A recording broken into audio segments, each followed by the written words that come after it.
மக்கள் மருந்தகம் மெடிக்கல்ல இருந்து இன்னைக்கு ஒரு தகவல்.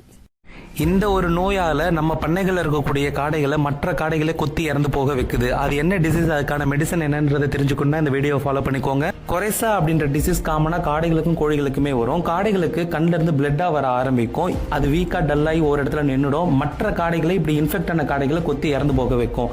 கோழிகளுக்கு வந்து பாத்தீங்கன்னா கண்ணு வீக்கமா தெரியும். ஏன்னா கண்ணுக்குள்ளேயே லைட் எல்லோ கலர்ல வேரா வளர ஆரம்பிக்கும். இது மட்டும் இல்லாம அது வளர்ந்து கண்ணு தெரியாத அளவுக்கு கொண்டு போயிட்டு கோழியும் இறந்து போகிறதுக்கு வாய்ப்பு இருக்கு. இதனால நமக்கு மார்டாலிட்டியும் லாசஸும் இருக்கும். கொரைசா டிசீஸ்க்கு இப்போ 2 மெடிசன்ஸ் நான் டிஸ்பிளே பண்ணியிருக்கேன். இந்த காம்பினேஷன் அப்படியே வாங்கிக்கோங்க. ஸோ இதில் வந்து பார்த்தீங்கன்னா ஓரல் ஃபார்ம்லேயும் இருக்குது, இல்லையா பவுடர் ஃபார்ம்லையுமே இருக்குது. எது கிடைச்சாலுமே வாங்கிக்கோங்க. ஒரு மெடிசனில் இருந்தும் 1 லிட்டர் தண்ணிக்கு ஓரல் ஃபார்மாக இருந்தால் 2 ml, இதுவே பவுடர் ஃபார்மாக இருந்தால் 2 கிராம் அந்த அளவில் நீங்கள் கலந்து 2 ஸ்லாட்டாக மார்னிங் ஈவினிங் வைக்கலாம்.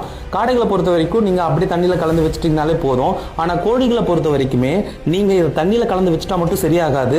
மார்னிங் அண்ட் ஈவினிங் அந்த கண்ணில் வளரக்கூடிய அந்த வேரை நீங்கள் நார்மலாக கையாலேயே நீங்கள் எடுத்துடலாம்.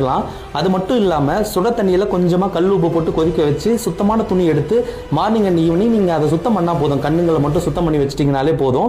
ஸோ அப்படி பண்ணிங்கன்னா சீக்கிரமாக ரெக்கவர் ஆகிடும்.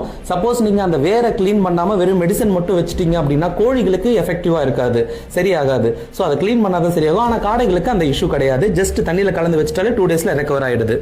பயனுள்ள வீடியோ உங்களுக்கு வேணும்னா நம்ம சேனலை சப்ஸ்கிரைப் பண்ணிச்சுக்கோங்க. கால்நடைகளுக்கு தேவையான மருந்துகள் மற்றும் அதனுடைய தீர்வு டெய்லி அப்டேட் பண்ணிக்கிட்டு இருப்போம். நன்றி.